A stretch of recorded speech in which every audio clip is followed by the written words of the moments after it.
noite.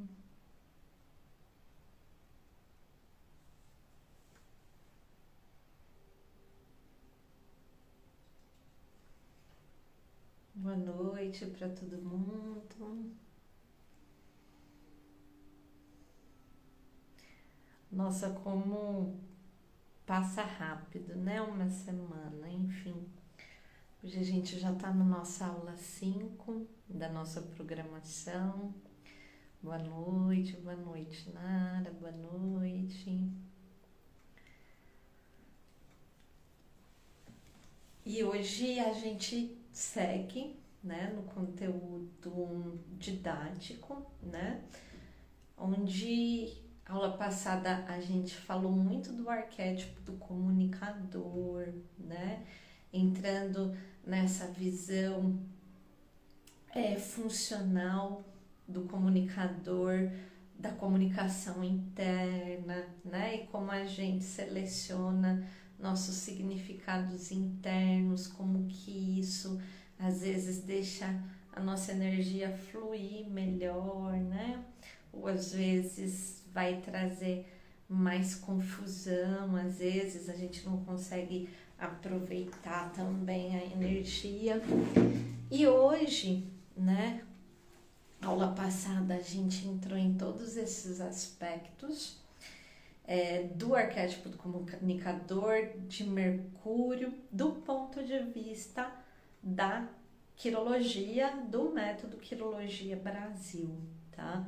E hoje a gente também vai aprofundar num outro arquétipo. Hoje a gente vai aprofundar no arquétipo materializador, tá? Um arquétipo muito importante, que é justamente o arquétipo de Vênus, um arquétipo feminino, um arquétipo que é base, né? Ele é a grande fundação de toda a vida, né?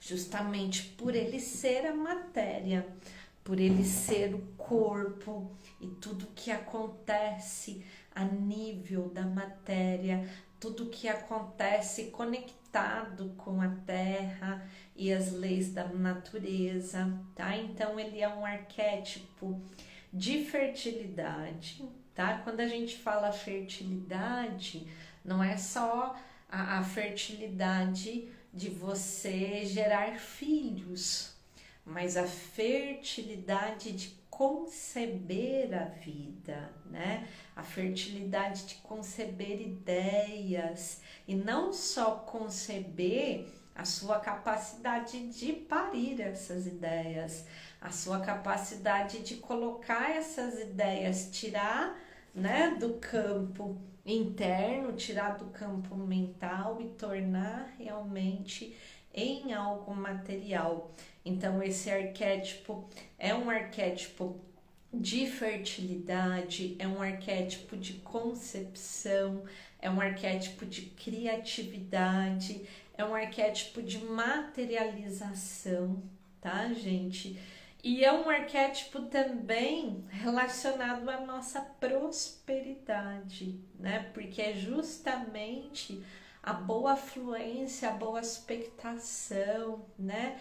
Uma Vênus boa, bem acomodada na nossa vida, ela vai garantir sempre a prosperidade, ela vai garantir sempre as questões materiais, tá? E ela também é relacionada aos nossos ritmos, tá? Aos nossos ritmos internos, aos nossos ritmos externos. Ela também é responsável por todas as nossas questões sociais, tá? Então, como que eu me relaciono com o outro, se eu crio afeto, se eu não crio laço. Toda vez que eu crio um laço com alguém na minha vida, toda vez que alguém se torna importante na minha vida, aparece uma linha na nossa mão, tá? Então, observando esses aspectos venusianos, a gente também consegue observar o nível social da pessoa, né? Se é uma pessoa mais reclusa, né? Ou se é uma pessoa mais sociável e tudo isso. Fora isso, nossa, a lista é muito grande, né? Para falar de Vênus, enfim. Então, fora isso, ela também é responsável, tá? Pela nossa sexualidade, tá? E quando a gente fala isso, às vezes a gente entra nessa visão também muito rasa, né? Do que significa a nossa sexualidade. Às vezes a gente pensa que a nossa sexualidade é algo que só pode acontecer relacionado a outra pessoa, né? E não tem nada a ver com isso. A nossa sexualidade, ela significa justamente a fluência, tá? A nossa sensualidade, a nossa fluência da nossa energia, nossa capacidade de obter prazer, tá? Vênus, ela é comumente associada às deusas da beleza, né? E quando a gente também fala em beleza, existe também um sentido muito superficial dessa palavra. Mas beleza aqui, talvez vamos entender beleza do ponto de vista de Kant, tá? Vamos entender beleza como harmonia entre todas as partes, né? A beleza é quando tudo chegou no seu melhor lugar, no seu melhor momento, né? No seu melhor aspecto, tá? Então, tudo, enfim, vocês estão me escutando, gente? Acredito que sim, né? Meu som tá ligadinho aqui. Tá, então deve ser algum problema técnico de alguém pontual aí. Enfim, então quando a gente fala em beleza, gente, não é uma beleza estética, não é só essa beleza externa, a beleza no sentido de harmonia, tá? A beleza no sentido de que tudo se ajeitou, tudo achou o seu melhor lugar, tudo está acomodado, né? Tudo está realizado. Então, o programa venusiano, eu costumo falar que cada arquétipo tem um programa, né? O que a gente entende? Tem ali todo um conjunto, né? De circunstâncias, de ferramentas, de missões, de talentos, de fraquezas, de forças, tudo isso. Então a gente chama de programa arquetípico, eu gosto de chamar de programa, tá? Então o programa venusiano, tá? O programa do arquétipo de Vênus, ele é um programa feito, né, para melhorar as coisas, tá? Ele é um programa feito para se ligar a tudo, incorporar tudo, absorver tudo e achar o melhor lugar para tudo, tá? Então todo mundo que tá dentro, né? Todo mundo que tem uma dominância maior, uma dominação maior desse arquétipo, vão ser pessoas que sempre buscam melhorar as coisas, né? Vão ser pessoas que sempre buscam harmonizar, embelezar, né? E olha quanta coisa eu já falei e ainda tem, né, tantos atributos relacionados a Vênus, né? Sem contar essa questão de que é a deusa do amor, né? É o arquétipo do amor. Eu sempre costumo falar que quando a gente fala de amor também, a gente tem uma visão tão pequenininha, muitas vezes. A começar que a gente tem uma única palavra, né? Um único vocábulozinho que representa muita coisa quando se trata de amor, né? O pessoal que vive no gelo, né? Os Inuits, se eu não me engano, eles têm 72 vocábulos, para descrever a cor branca, né? Então tem branco isso, branco gelo, branco amarelo, branco noite, enfim, eles têm 72 vocábulos para definir a palavra branco. A gente tem uma palavrinha só para definir isso que a gente chama de amor, tá? E dentro de amor existe amor de pai e mãe, amor de pai e filho, amor erótico, amor de casal, amizade, paixão, né? Compaixão, misericórdia, amor por Deus. Então, olha só, né? Existem muitas diferenças entre todas essas modalidades de amor, né? Só que a gente entende, a gente coloca ainda tudo como uma coisa só. E muitas vezes a gente também acaba sendo padronizado, né? Dentro de um nível em relação ao conceito de amor que muitas vezes não alcança essa abrangência toda que ele traz, tá? Então, quando a gente está falando do arquétipo de Vênus, a gente está falando justamente desse arquétipo que é responsável pela nossa capacidade de amar, tá? Quanto mais eu tiver esse arquétipo, mais eu vou ter o quê? Capacidade de me ligar com as pessoas, de trazer as pessoas para dentro de mim, né? Através desses vínculos amorosos que são extremamente sutis, tá? E o mundo interno de quem tem esse arquétipo só vai crescendo, né? Então ele é um arquétipo que para ele crescer, né, ele necessita de sensibilidade, né? Ele necessita muitas vezes de empatia, tá? Então é um arquétipo altamente poderoso, altamente complexo, altamente profundo, tá? E é sempre um prazer falar desse arquétipo. Boa noite, César. Que legal que você tá aqui. Enfim. E sem falar o quê, né? Quando a gente estuda a quirologia e a gente vê toda essa questão ocidental, né, essa visão ocidental da quirologia, como eu falei para vocês, quando a gente busca livros de quirologia, a gente geralmente vai achar mais em sebos, né? Não existem publicações modernas, né, sobre quirologia. E até essas publicações modernas de hoje em dia, elas são reproduções, né, de visões ali desses textos da Idade Média. Então, a quirologia, como a gente falou lá na aula 1, ela saiu do Oriente, né? Ela entrou no Ocidente e quando ela entra no Ocidente, ela acaba sendo lapidada por aquela cultura da Idade Média, né?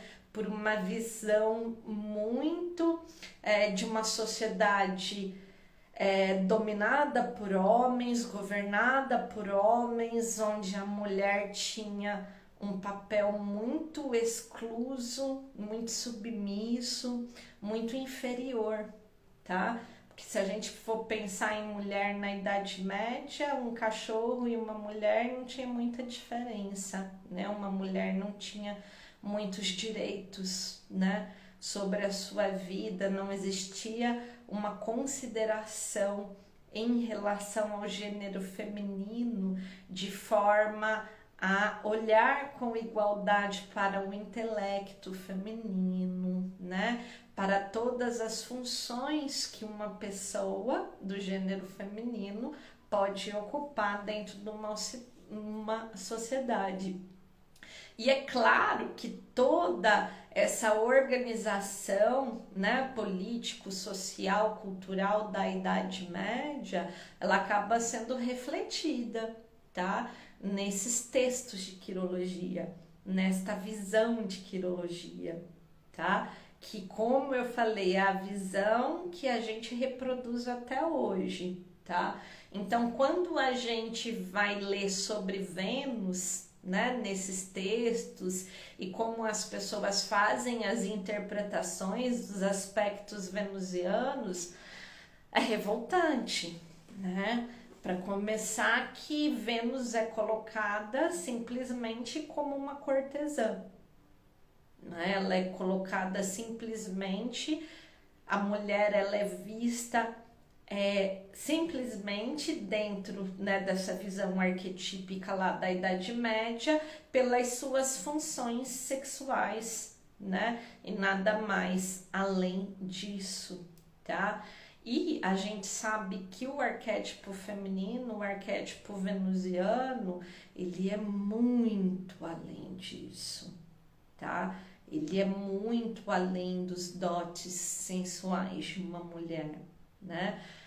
Apesar de que naquela época a ascensão social de uma mulher ela se dava somente através do casamento, né? Para uma mulher ocupar algum lugar na vida, né? Todo o movimento da vida de uma mulher era determinado por com quem ela ia casar, né? Como ela ia casar. E aí a gente vê interpretações até hoje em dia que associam linhas venusianas e atributos venusianos simplesmente ao casamento, né? Ai, a linha aqui, ai, você vai casar com uma pessoa rica, sua vida vai melhorar, não sei o quê.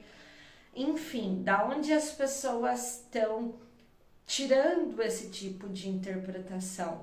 Estão tirando daquela visão da Idade Média, aonde, né, os atributos femininos eles se moviam na hierarquia social apenas através do casamento, né? Então é preciso entender todo esse contexto de produção desse conteúdo, né? E é preciso a gente filtrar todas essas coisas, né? É preciso a gente entender essas limitações geradas por aquele contexto e entender que hoje a gente está num outro contexto, né? A nossa sociedade hoje não vê mais a mulher dessa forma, né? A figura feminina ela ainda está em todo um trabalho de alcançar, né, direitos iguais em relação a gênero, mas já melhorou muito, né? Melhorou, nossa, demais, né? Eu sempre falo, né? Pensando na vida que eu levo hoje, na vida que minha avó levou, nossa, melhorou demais, né? Acho que a vida que eu levo hoje talvez é um sonho, né? Que ela tinha naquela época e que, enfim, né? Por várias amarras sociais, várias limitações sociais que são crenças culturais que determinam hábitos, né, que determinam normas a serem consideradas, acabam ali limitando muito as nossas crenças internas. Então, é necessário que a gente tenha essa visão de Vênus de acordo com a consciência que a gente tem hoje do gênero feminino, tá? E aí é preciso fazer toda essa desconstrução, né, do que a gente já tem a respeito de quirologia e realmente fazer esse estudo e trazer todas essas pontos que precisam ser trabalhados, que muitos precisam ser reformulados, né? Outros vão ser lapidados, né? Mas que a gente consiga chegar nessa essência do que é o arquétipo de Vênus. E eu acredito que esse movimento da gente chegar na essência do arquétipo de Vênus, né? Eu vejo muito isso nos meus atendimentos. É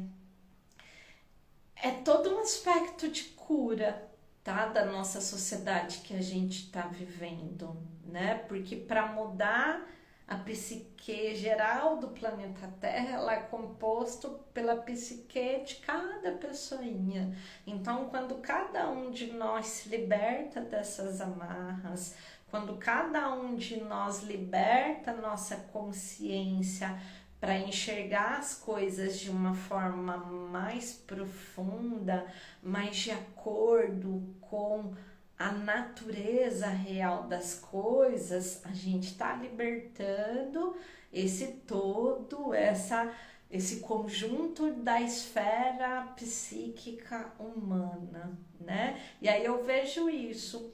Quando chega uma pessoa para o atendimento e essa pessoa, eu digo, ela é filha de Vênus, né? Por quê? Porque Vênus é o arquétipo primordial na mão dela. Essa pessoa, né, sendo um pedacinho desse arquétipo aqui na Terra, sendo esse arquétipo vivo aqui na Terra, ela tá com todas esses entulhos que a gente colocou em cima desse arquétipo, né? A gente foi soterrando esse arquétipo, né? A gente foi prendendo esse arquétipo, a gente foi colocando várias e várias camadas culturais, sociais em cima desse arquétipo. E a gente precisa, né? Quando a gente começa a ver o quanto é incômodo e tudo mais, cada um na sua vida pessoal vai ali liberando, né? Essa massa, né? Que tá ali em cima desse arquétipo. Porque se a gente pensar, né? Nas culturas antigas, antes de Egito, vamos falar assim, né? Era muito mais fácil ver Deus como um útero, como uma figura feminina, né? Era muito mais fácil associar o Criador, né? O responsável pela criação ao gênero feminino do que ao gênero masculino, né? Então a mulher com o seu útero escuro, né? É daí que vem a dança do ventre, né? Porque tinham todos aqueles rituais em que a mulher ia movendo o ventre, representando todo esse movimento do universo, e dali, né, a fertilidade acontecia e nascia a vida, né? No Egito, esse arquétipo foi representado por um hieroglifo de uma mulher dançando. E a gente está falando de qual arquétipo, né? Do arquétipo de Deus, do que eles chamavam de criador, ou melhor, criadora, né?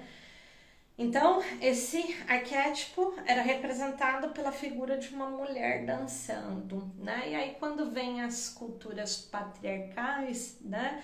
Esse arquétipo venusiano, que ele já teve nessa patamar de criador, né? Que já teve nesse patamar de Deus, ele caiu muito, né? Ele virou a Lilith, que foi responsável por parir todos os demônios, de se revoltar e tudo mais.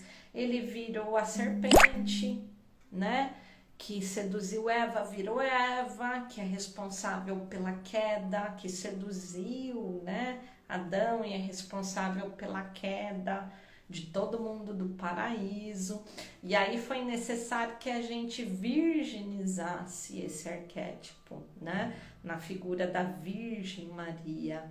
Então, dentro da cultura cristã, a gente pegou um arquétipo que ele é o dono da carne, ele é o dono do corpo, ele é o responsável pelo prazer, ele é responsável pela fertilidade, ele é responsável pela sexualidade, ele é responsável por toda a nossa Kundalini, a consciência que vem desse lugar, e a gente tirou esse atributo desse arquétipo, tornando a Virgem Maria, né? Aquela que concebeu sem pecado, né?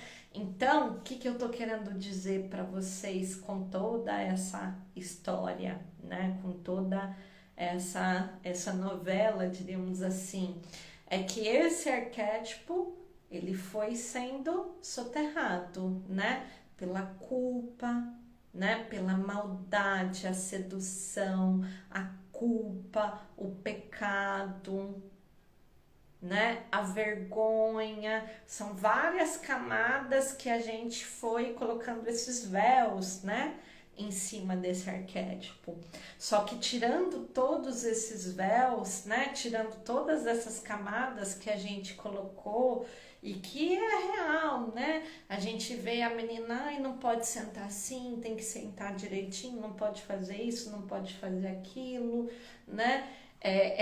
Um arquétipo associado à fraqueza, né? Um arquétipo associado à fragilidade em si. Então a gente colocou todos esses véus. Só que debaixo de todos esses véus está o arquétipo selvagem. Está o arquétipo do eu selvagem. Está o arquétipo do instinto. Está o arquétipo da sabedoria do corpo, né? De tudo que é natural ao corpo, as vontades do corpo, né? As questões da matéria, o jardim da matéria, onde o prazer é o perfume dos perfumes, tá? Então toda essa nossa dificuldade, né, de vivenciar o prazer, essa dificuldade que às vezes a gente tem para vivenciar todo esse lugar é resultado de toda essa construção, né, de todos esses aspectos socioculturais e tudo mais. Então, não tem como a gente falar de Vênus sem a gente falar disso tudo. Então, Vênus é um arquétipo que está em constante renovação neste momento. É um arquétipo que está em constante libertação, vamos colocar assim. Isso que está acontecendo dentro da mente de cada um de nós. Cada um de vocês aqui, né? Com a própria vida de vocês, está criando um novo significado para o arquétipo feminino, está criando um novo significado, está escolhendo uma nova visão, né? Está florescendo uma nova visão, né? Onde cada um de nós somos esse agente, né? De significado, de construir esse significado maior. E isso não é tão simples, isso leva todos nós, né, independente do gênero. Isso é muito interessante, tá? Quando a gente lê mão, não existe gênero, tá? Por quê? O que a gente vê? Que todos os arquétipos, eles são iguais e disponíveis para todas as pessoas, independente do gênero, tá? Então, o mesmo homem, ele tem dentro de si e vai desenvolver os mesmos arquétipos que uma mulher tem dentro de si e vai desenvolver, tá? Essa questão de ser um arquétipo feminino e pertencer só às mulheres não é assim. Como eu falei, ele é um arquétipo responsável pela nossa capacidade de materializar as coisas, tá? Então, todo mundo, independente do gênero, tem esse arquétipo dentro de si. Uns com mais desenvolvimento, outros com menos, né?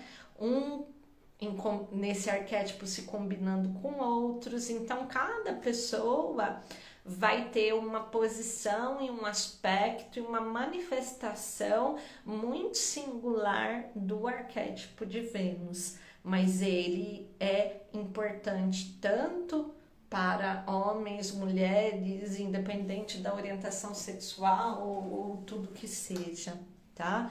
E é muito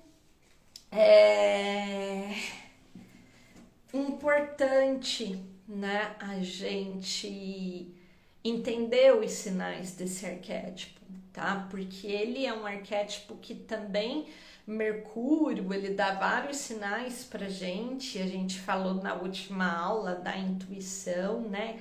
Quem perdeu a última aula, ela ficou gravada, ela tá disponível, vai ficar disponível por um tempo, então, enfim, vocês se organizem para assistir. A gente falou na última aula, né, do sinal maior de Mercúrio, que é a intuição, tá? E Vênus, ela também vai dar vários sinais pra gente, como através dos sentidos físicos, através do nosso corpo. O nosso corpo é sábio e toda hora ele tá falando com a gente, né? Toda hora ele tá, enfim, mandando sinais pra gente, tendo uma impressão, tá? E o que eu quero que vocês entendam, o corpo, né, todo, ele é um pedação do nosso inconsciente e ele é selvagem, tá? Ele obedece uma natureza selvagem. Então ele não tá ligado, né, às amarras ou às limitações, à caixinha fechada da nossa mente, porque a gente acha que vive muita vida através da mente, né? Ou através das emoções.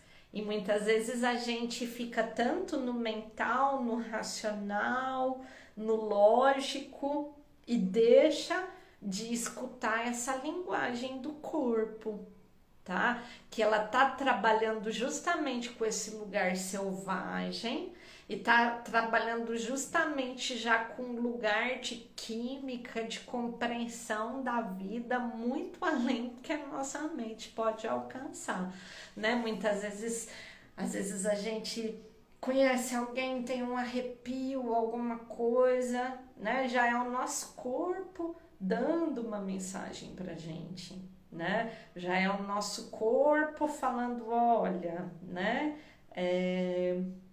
Não vai muito bem aqui, né? Ou muitas vezes, às vezes eu vejo muito isso com a pessoa, com as pessoas em geral, né? Nos atendimentos.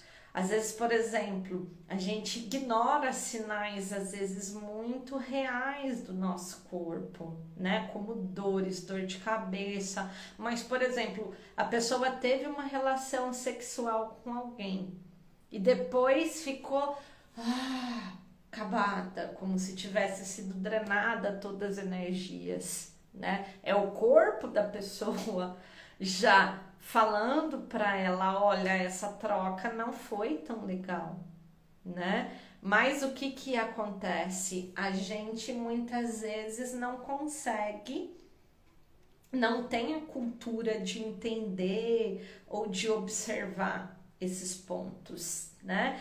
E Vênus é a dona desse território todo, tá? Vênus é quem vai trabalhar através de todos os nossos sentidos, né? Então ela vai trabalhar através do paladar, do olfato, da visão, da audição, ela vai trabalhar através do tato, tá? Ela vai trabalhar através do prazer, tá? Ela vai trabalhar através da dor também, tá? Então, tudo isso que remete ao nosso corpo, né? E o nosso corpo trazendo mensagens pra gente é todo esse território venusiano, tá? E ela, como eu falei lá no começo, ela tem a consciência, quem tem esse arquétipo legal, né? Quem tem esse arquétipo mais desenvolvido, são pessoas que têm uma consciência maior no corpo, né? E muitas vezes isso vai se manifestar através da dança, por exemplo, né? Porque a dança em si, ela é atividade de Vênus, né?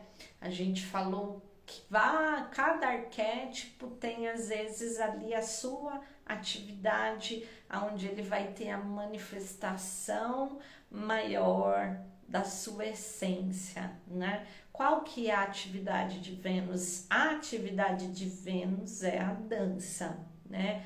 A linguagem de Vênus é o corpo, né? Então, a comunicação através da dança, a distribuição de energia através da dança e tudo isso. E às vezes a gente não tem esse olhar da dança, às vezes a gente acha que dançar é uma coisa boba, né? Ou altamente simples, mas o ato de dançar, o ato de trabalhar com o corpo leva informação para todo o teu inconsciente. Muitas vezes reconfigura o teu inconsciente, né? Como, Karine? Por exemplo, eu não tive contato com a minha mãe, por exemplo, né? Eu não mamei na minha mãe, a minha mãe não cuidou de mim, a minha mãe não me carregou, eu não tive contato com a minha mãe, né? Então, o meu corpo, ele não viveu todas essas situações de afeto, de nutrição, por exemplo, e tudo mais relacionado à experiência mãe-filho, tá? Muitas vezes através da dança, buscando movimentos, né, que reconstroem esse cenário, né, esse ambiente materno, eu vou estar levando essa informação para mim através do meu corpo, né? Eu vou estar reconfigurando todo o meu inconsciente através da dança, através do corpo. Então há muito poder nesse lugar, né? Enfim, essa trazer a consciência do corpo. A gente está às vezes cada vez mais sedentário, né? Cada vez mais parado, né? Sentado na frente de uma tela de computador ou segurando o celular, né? E o quanto do teu dia você, realmente vai trabalhar a consciência que você tem do teu corpo, né? O quanto você consegue mexer cada parte do teu corpo e trabalhar com cada parte do teu corpo. Então, esse é um caminho venusiano, né? Essa é toda uma metodologia venusiana de trabalhar com Vênus e tá, de certa forma, trabalhando essas questões da materialização. Por quê? Quando a gente fala Vênus e fala que Vênus é responsável pelo dinheiro, Vênus é responsável pela prosperidade, algumas pessoas elas vêm correndo querer trabalhar nesse lugar, mas para esse determinado fim, né? E acaba às vezes ignorando todo esse conjunto, porque Vênus não é...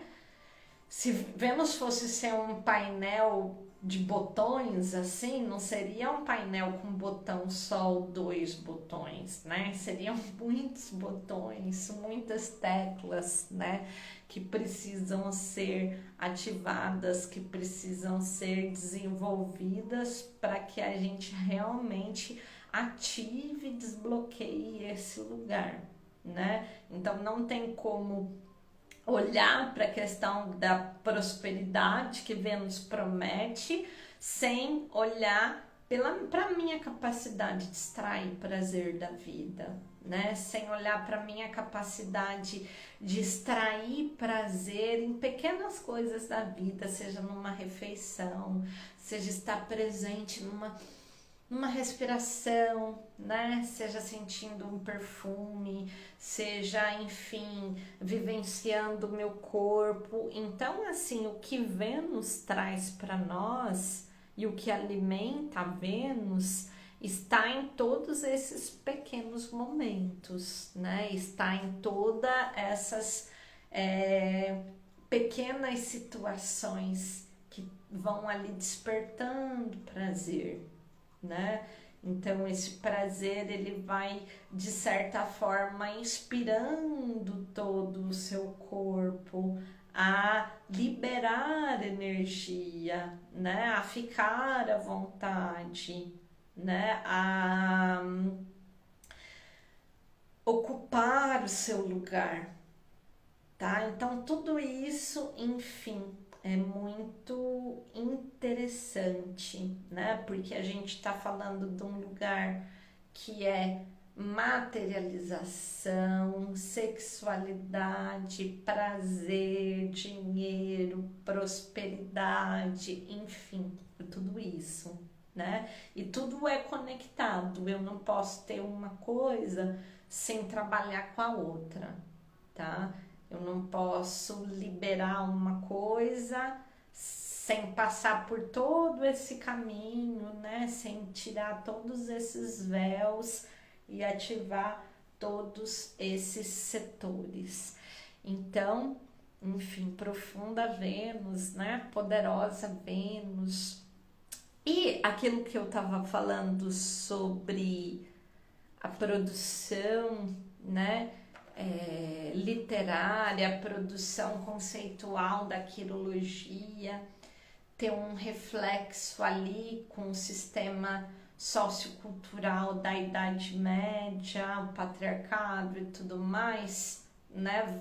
Também faz a gente entender, né, todos esses lugares. Então vamos lá, gente. Onde que Vênus está presente nas nossas mãozinhas, tá? Ela está presente nos nossos polegares, tá? Ela está presente nesse dedo, que é o único dedo que se deita.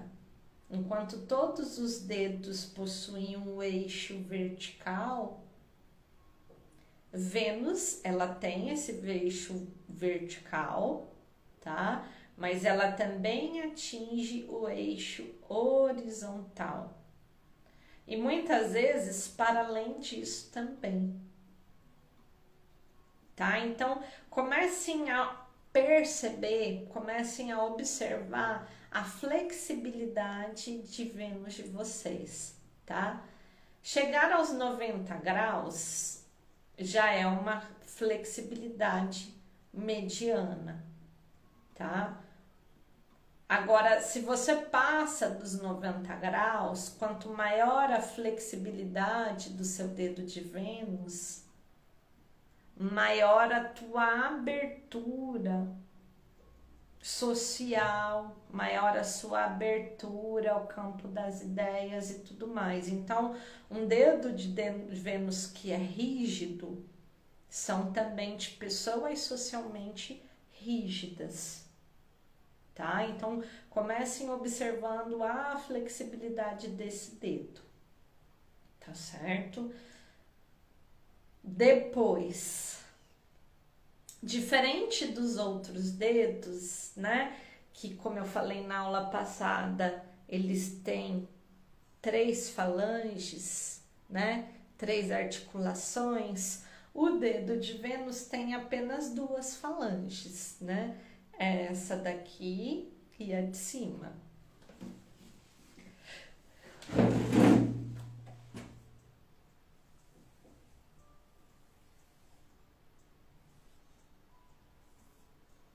Então, nós temos a primeira falange e a segunda falange do polegar, que é o dedo de Vênus, que o símbolo é um círculo com a cruzinha, tá? Então, essa falange aqui, ela é responsável, ela tá vinculada ali, né, ao resto da mão, Teria que ser assim. Ela está vinculada ali ao resto da mão. Então, ela está trazendo toda essa capacidade do que a gente gera aqui na palma, né? Vai gerar o apoio de Vênus. Por quê? Vênus, ela é responsável pelo movimento de pinça, tá? Se Vênus não se deitasse, sacrificasse e se colocasse abaixo, na base, né, dando sustentação, a gente não teria chão, a gente não teria apoio, né? Esse é um movimento de pinça que é responsável pelo desenvolvimento humano em geral. Então, ela é que vai dar a base, ela vai ser o corpo, ela vai ser a matéria, ela vai ser o chão, tá? É a matéria que torna tudo real, a gente vive na matéria, né? E tudo que existe, né, tá de certa forma vinculado à matéria. A matéria é a nossa noção de real, de realidade, né? Então ela é responsável por a gente trazer tudo que a gente cria aqui, vai vir trazer essa sustentação de Vênus, tá? Então essa primeira falange, a segunda falange, essa falange aqui, né, que é a mais próxima da palma, ela é responsável pelo que eu penso.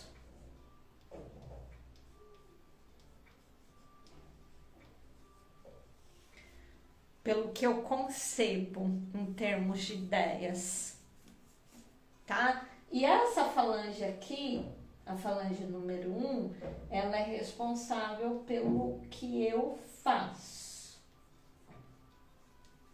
Nem sempre eu faço tudo que eu penso.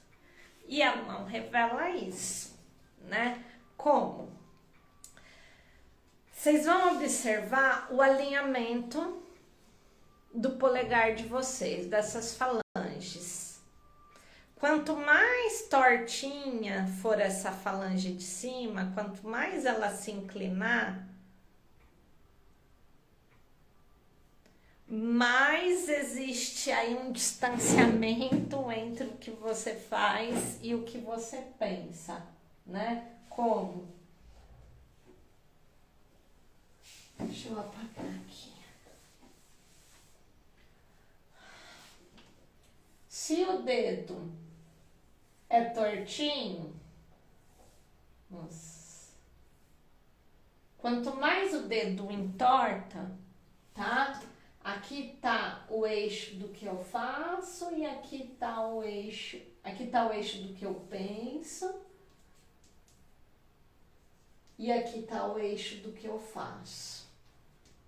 Eles estão em posicionamentos diferentes. Então, quanto mais tortinho for o dedo, mais a pessoa ela acaba considerando o meio social para as suas ações, né? Mas ela acaba sendo diplomática, vamos falar assim, de levar em conta a ideia dos outros, a vontade dos outros, e vai se ajustando e muitas vezes se distanciando aqui do que é a ideia original dela, tá? Agora, quando o dedo ele é mais retinho, tá no mesmo eixo aqui, tá? A pessoa ela só faz aquilo que ela pensa, aquilo que ela criou, aquilo que ela determinou, tá? Então são pessoas mais teimosas, né? São pessoas mais rígidas em relação às suas decisões, em relação aos seus gostos. Entretanto, não se arrependem, né, daquilo que fazem. Essas aqui elas acabam levando em conta muito, né? A opinião alheia e muitas vezes acaba se arrependendo por se afastar da sua ideia original. Então, essa já é uma leitura que a gente faz do dedão em relação ao eixo e as inclinações das suas falanges, tá? Outra coisa que vocês devem observar.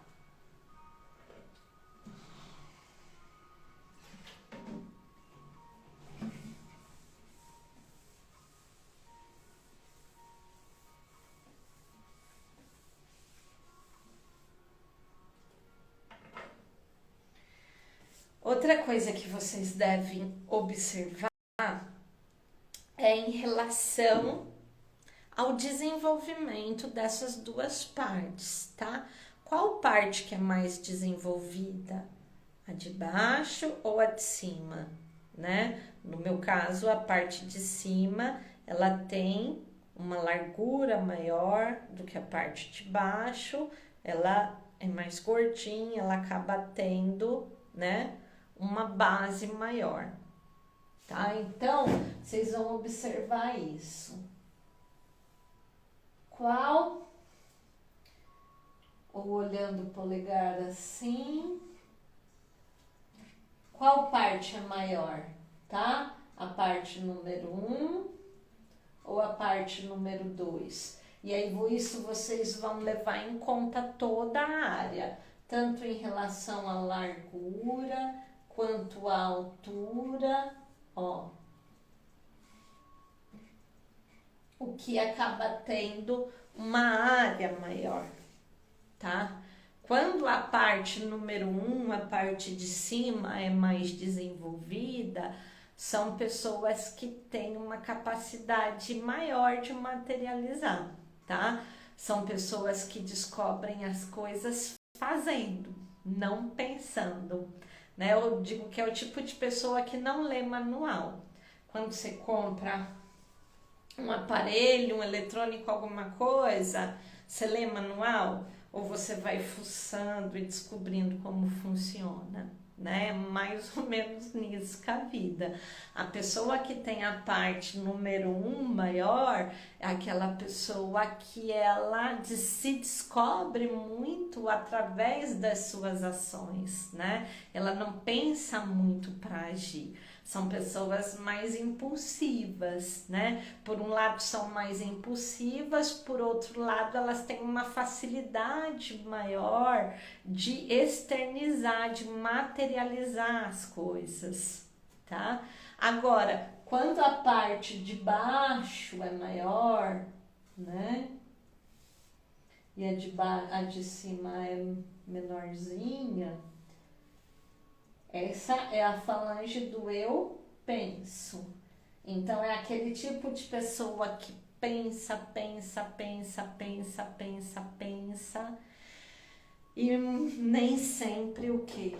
Torna aquilo ação, nem sempre coloca aquilo em prática, né? Então, são pessoas que pensam e retificam e tornam a retificar os seus pensamentos, buscando ali uma perfeição maior, mas muitas vezes elas acabam, né, gerando muita coisa dentro de si, concebendo muita coisa, mas nem sempre tornando aquilo real, o que muitas vezes faz com que se percam ali, né, em relação àquela quantidade de ideias, aquela quantidade de expectativas que muitas vezes não se tornam real, né? A pessoa não consegue botar na prática. Por um lado, são pessoas mais cautelosas, né?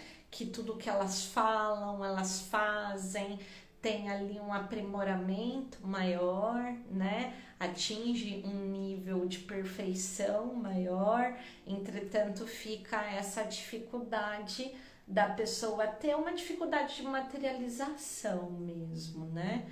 Então, quando isso acontece, é muito importante a pessoa definir as suas metas e também definir, né, um cronograma, definir o que é importante ela fazer, se ela tem uma ideia importante, o quão importante é tornar aquilo real e ela se organizar muito e também determinar prazos em relação a isso que ela tem que fazer para tornar aquela ideia real, tá?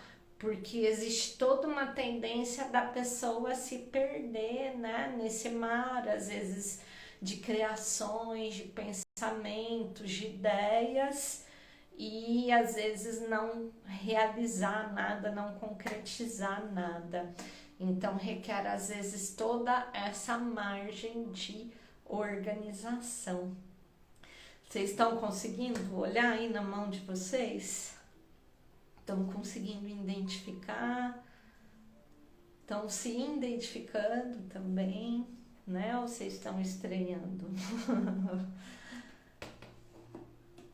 E às vezes tem isso também, né? A leitura de mãos, muitas vezes ela é cabal no seu poder de destruir, né? Às vezes a visão que a gente tem da gente mesmo.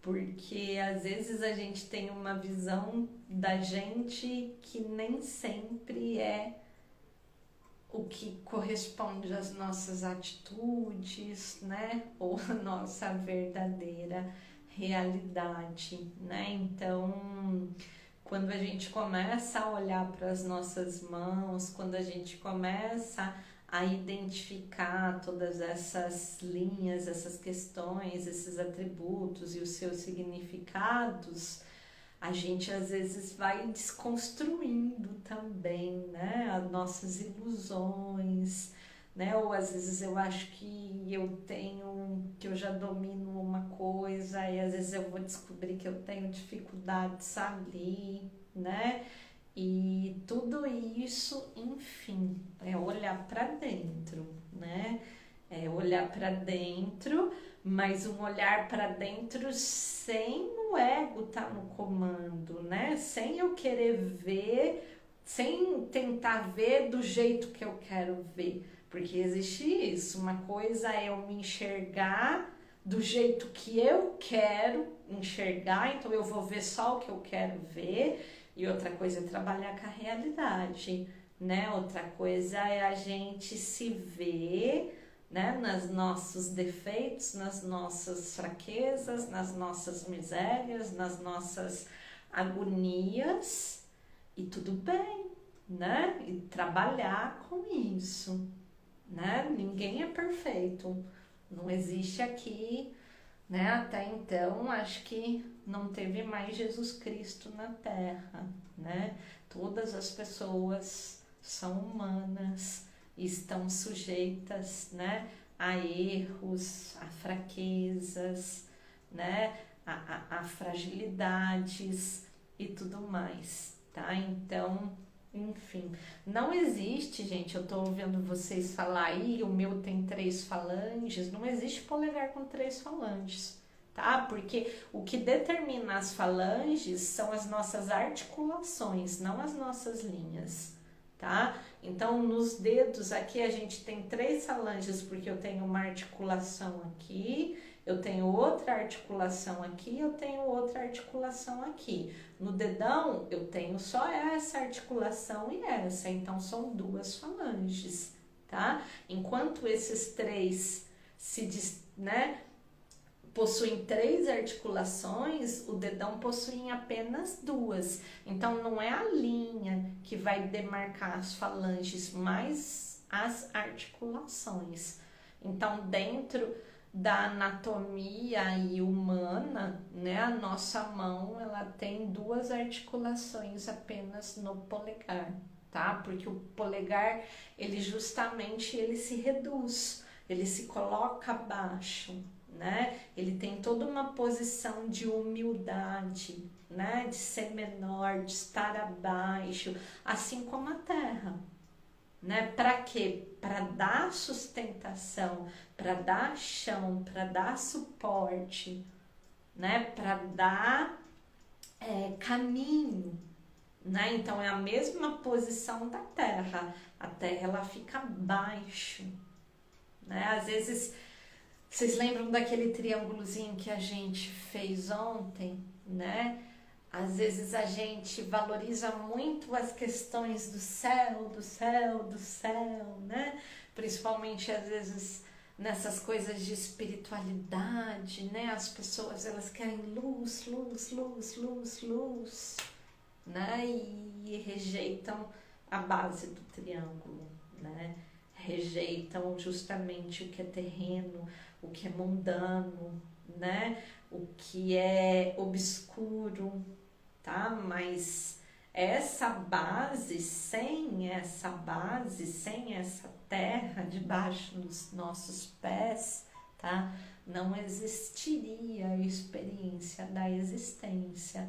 Então, da mesma forma que a gente louva esse céu e busca luz, luz e valoriza o intelecto e o sutil, a gente também tem que valorizar o que é obscuro dentro de nós, né? O que é caótico dentro de nós, o que é denso, o que é material, né? O que é terreno, o que é mundano, tem a mesma importância, né?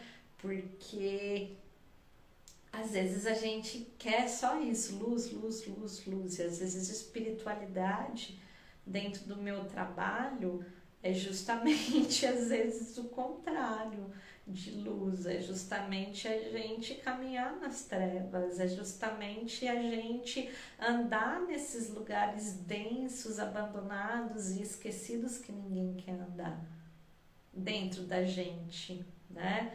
Isso é tão interessante que a gente vê que no mundo, da mesma forma que a gente lida com as nossas questões internas, eu não estou falando que isso é um caso de cada um aqui, eu estou dizendo que é um senso comum, né? É um número da média geral, né? A gente tende a excluir, né? A gente tende a marginalizar aquilo que não é luz, aquilo que não é bonito, aquilo que eu não considero puro. E se a gente vê externamente, o mundo está se organizando também assim, né? Existem vários lugares críticos do planeta, pessoas vivendo em situação crítica ali na nossa frente que ninguém quer lidar, né? A gente espera que alguém resolva isso, o governo resolva isso, alguém é responsável por isso menos eu. E da mesma forma a gente também traz isso para dentro da gente, né? Às vezes eu observo muito isso, aprendo muito isso com a quirologia, aprendo muito isso com o exercício da leitura de mãos, que a gente tende a evitar, né? Aquelas partes esquecidas, né? A gente torna essas partes invisíveis, né? Que são as nossas partes miseráveis ali, que estão ali, nossa, precisando muito, né, de energia. Mas o que a gente faz? A gente vai vivendo um dia depois do outro, como se nada tivesse acontecendo, ignorando esses aspectos dentro da gente, que nem a gente ignora o mendigo na rua, né, as pessoas que estão dormindo ali no frio e tudo mais, enfim. Então, Vênus, né, o nosso assunto hoje é Vênus, maravilhosa Vênus. Acho que Vênus é justamente a responsável por esse ajuste que a gente precisa, tanto no nosso universo interno, particular, quanto no nosso universo social e tudo mais. Porque ela é justamente esse abraçar a tudo, esse acolher a tudo, esse embelezar a tudo, esse distribuir a energia igualmente com tudo, a ponto de alcançar a harmonia, né? Então, Vênus é tudo isso, tá? E Vênus, gente, lembra que na aula passada a gente conversou sobre os bloqueios de Mercúrio, né? Então, no dedo de Vênus não vai ser diferente, tá? Aqui na parte superior, na primeira falange do polegar, muitas vezes a gente vai ver linhas. Isso não é regra para todo mundo, mas em alguns dedos a gente vai ver linhas verticais. E muitas vezes a gente vai ver linhas. Deixa eu chamar outra cor aqui. Ai, caramba. A gente vai ver linhas horizontais.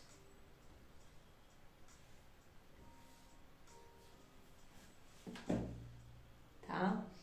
Essas linhas horizontais, observem bem se vocês têm aí no seu dedão, no seu polegar e principalmente na tua mão dominante. Então, essas linhas, elas representam bloqueios de Vênus. Bloqueios do quê? Da nossa capacidade de materializar os nossos desejos, as nossas vontades. Bloqueios na nossa capacidade de extrair prazer das coisas. E aí, o que causa isso?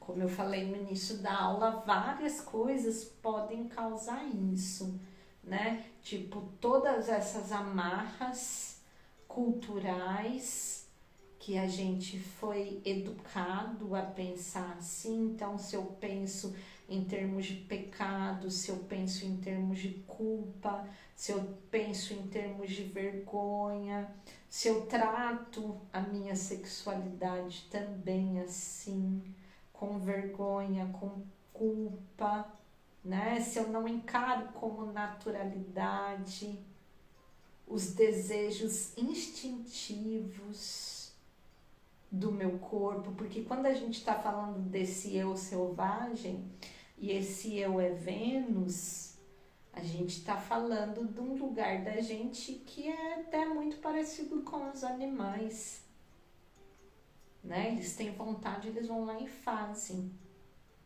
Não existe lugar certo, não existe hora certa, existe a vontade e a capacidade de fazer.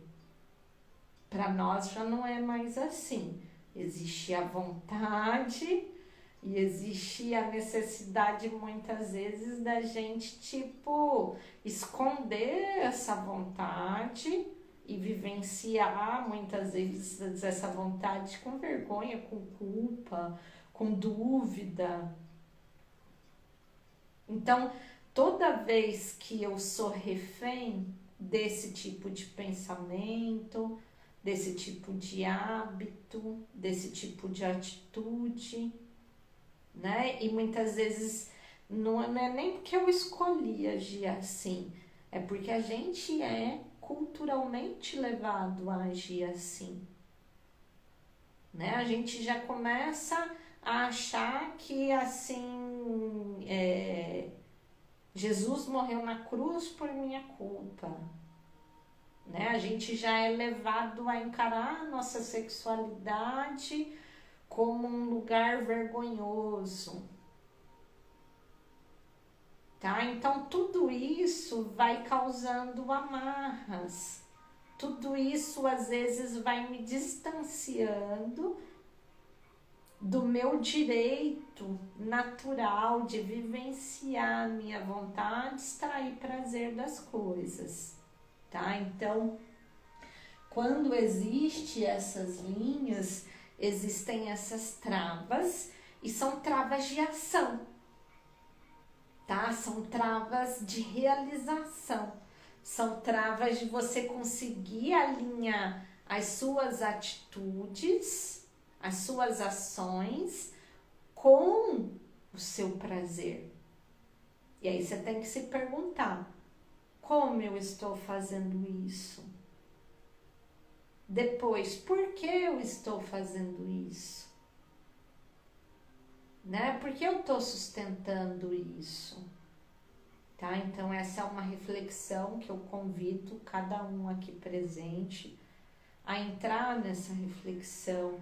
E aí, onde que está o melhor medidor para vocês trabalharem essas coisas? A sexualidade de vocês, tá? Porque se você vivencia a sua sexualidade com liberdade, a tua Vênus está livre, tá? Eu gosto de imaginar Vênus naquela visão bem pagã, assim, bem livre, né? Com aqueles rituais, aquele bando de mulher pelada, coroada de flor, correndo do mato e tudo mais, enfim, né? Enfim, o quanto você permite a vivência do teu corpo, dos seus instintos, da sua vontade, da sua sexualidade, tá? Então, enfim, essas perguntas vão levar vocês a observar talvez certas coisas que vocês talvez não prestaram muito atenção em si, às vezes vê até na tua sexualidade ali com o teu parceiro, para quem tem parceiro ou quem não tem, ou vive a sexualidade consigo mesmo, né? Você realmente faz o que você quer, você realmente se solta, ou você ainda tá de certa forma condicionada pelo pudor, tá? Porque assim, a fluência do prazer é a fluência de todo esse arquétipo na tua vida.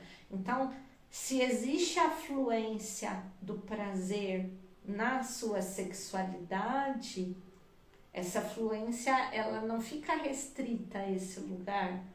Essa fluência ela vai existir na tua família, essa fluência vai existir no teu ambiente de trabalho, essa fluência ela vai existir em cada tomada de decisão da tua vida, tá? Em cada pequenas escolhas, né? Por exemplo, quando a gente vê Vênus às vezes muito aprisionadas, esse não é o único lugar que a gente vê Vênus, tá, gente? Mas nessa aula a gente vai abordar só isso. Mas quando a gente vê Vênus muito aprisionada, a gente vê pessoas que se sacrificam muito, né? Que se impõem, às vezes, um ritmo de vida muito rígido, muito cheio de regras, né? Às vezes a alimentação da pessoa é rígida, né? Ou às vezes eu vejo pessoa assim, que parece que assim, esteticamente olhando de fora, a pessoa parece ser linda, maravilhosa, a expressão da beleza, e a gente pensa, nossa, Vênus flui bem nessa pessoa. Aí você vai ver a mão na pessoa e Vênus tá ali, coitada, acorrentada, tá? Vênus tá ali desnutrida, passando fome. Aí você vai ver, né, como é que é a rotina da pessoa. A pessoa tem uma restrição alimentar altíssima, né? A pessoa, enfim, só come pouquíssimos alimentos que são saudáveis ou não vão permitir engordar.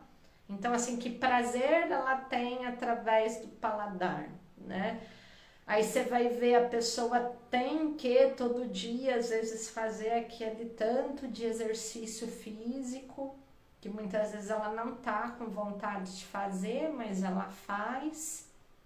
Aí você vai ver a pessoa tem que trabalhar aquele tanto, tem que produzir aquele tanto, porque senão ela não vai ter aquilo que ela precisa ter para sustentar a vida, enfim. Então, vocês percebem, gente, que Vênus não tem nada a ver com o externo, tá?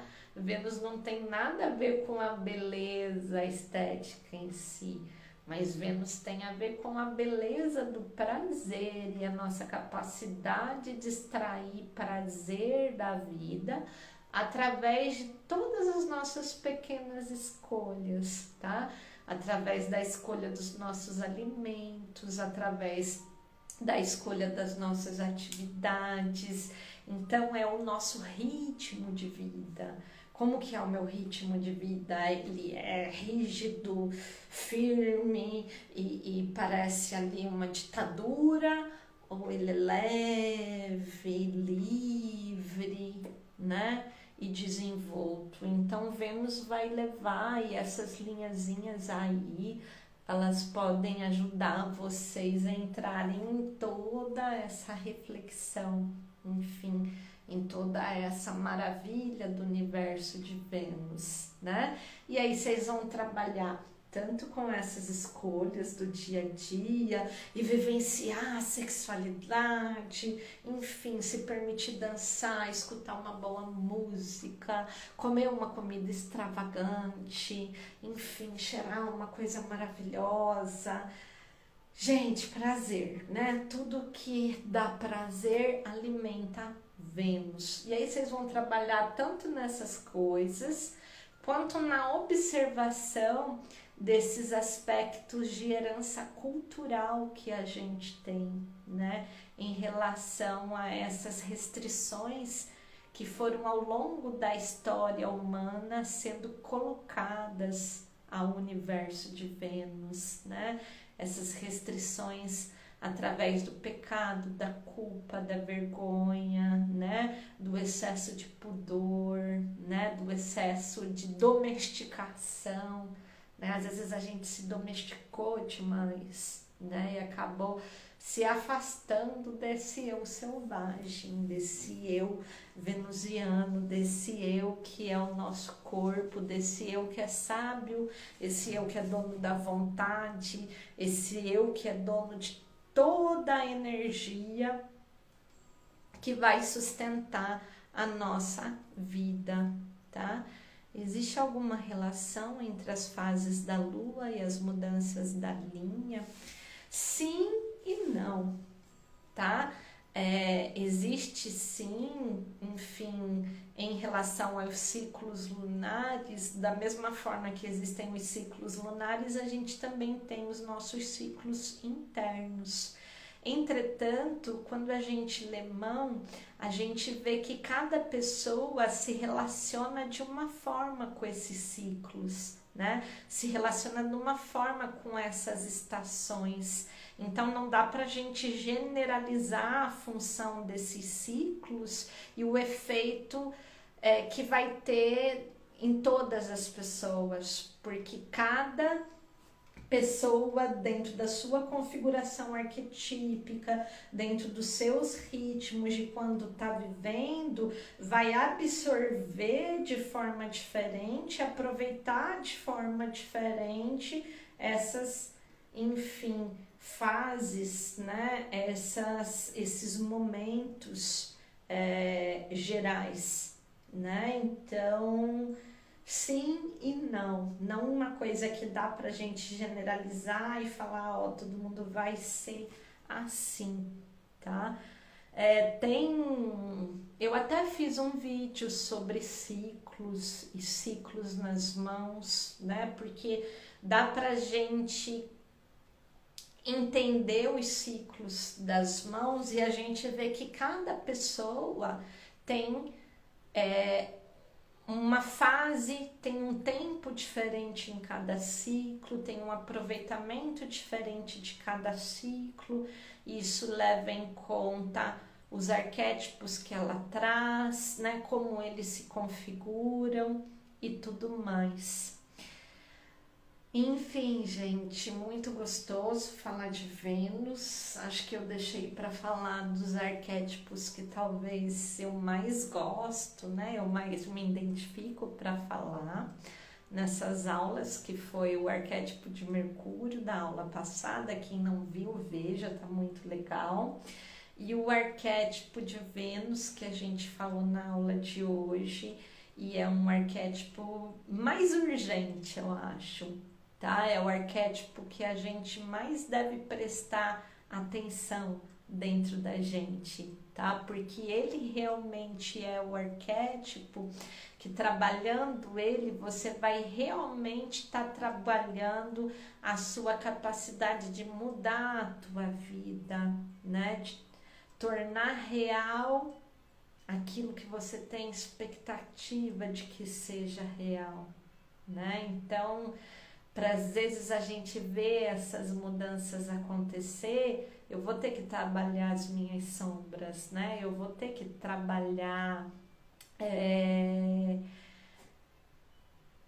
todos esses aspectos que eu trago dentro de mim, que a gente às vezes sempre vai deixando para depois, porque são tantos os afazeres da vida, a gente tem que trabalhar, a gente tem que pagar as contas, a gente tem isso, e muitas vezes a gente não considera a importância, né, desse território de Vênus que é o prazer, desse território de Vênus que é parar tudo, largar tudo, enfim, não fazer absolutamente nada, simplesmente prestar atenção em si, simplesmente escutar as suas vontades, e o teu corpo vai te falar essas vontades, o teu corpo vai te falar, olha, é hora disso, é hora daquilo, é hora de comer, é hora de se movimentar, é hora de, enfim, né? Então muitas vezes a gente também deixa que o externo dite essas regras de como a gente tem que viver, de como tem que ser o nosso ritmo. Olha,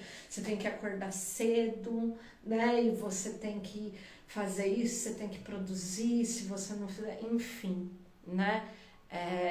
Não é por aí, tá? Esses ritmos, né?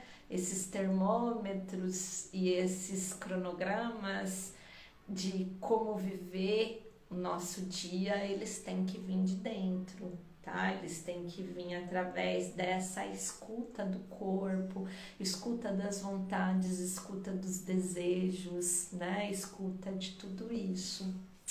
Então essa foi a nossa aula de hoje. Adorei, tô adorando estar aqui compartilhando esses momentos com vocês, tá? Vou dar um recadinho antes de encerrar. Eu abri uma lista de interessados no curso de formação completa de quirologia, tá? É um curso muito profundo, é um curso com mais de 70 horas teóricas, fora as aulas presenciais de dúvida, né? E o quanto a gente gasta em grupo ali tirando dúvida. Então, é um curso onde aqui a gente está fazendo aulas rápidas, mas é um curso onde a gente vai ver realmente passo a passo cada linhazinha da mão, cada partezinha da mão, um curso que eu compartilho o máximo que eu sei, né, com vocês. Ah, Luciana, que legal. A Luciana, nossa, foi minha aluna há quanto tempo, Luciana? Faz o que? Uns 10 anos por aí, né, em Florianópolis. Que bacana. O curso evoluiu muito, viu, Lu? Enfim, se você quiser reciclar. E eu tô abrindo uma lista de interessados nesse curso, tá, gente? O link tá lá na bio. É um grupo de WhatsApp onde a gente vai organizar realmente quem tá interessado ali. Quem tiver nesse grupo vai receber um desconto especial, vai ter condições especiais de pagamento, né, para adquirir o curso. Então, quem quiser, vai lá no link da bio, na página do meu perfil, né? Tem um linkzinho ali de uma página embaixo. Entrem lá e entrem no grupo para quem tiver interesse no curso, tá certo, gente? Foi uma delícia, foi maravilhoso. Vênus esteve presente aqui comigo, com certeza, porque eu curti estar aqui com vocês. E na próxima aula vai ser uma aula que eu vou fazer aula conforme as perguntas de vocês, tá? Então, conforme vocês trouxerem perguntas e curiosidades, eu vou abrir aí explicações de quirologia.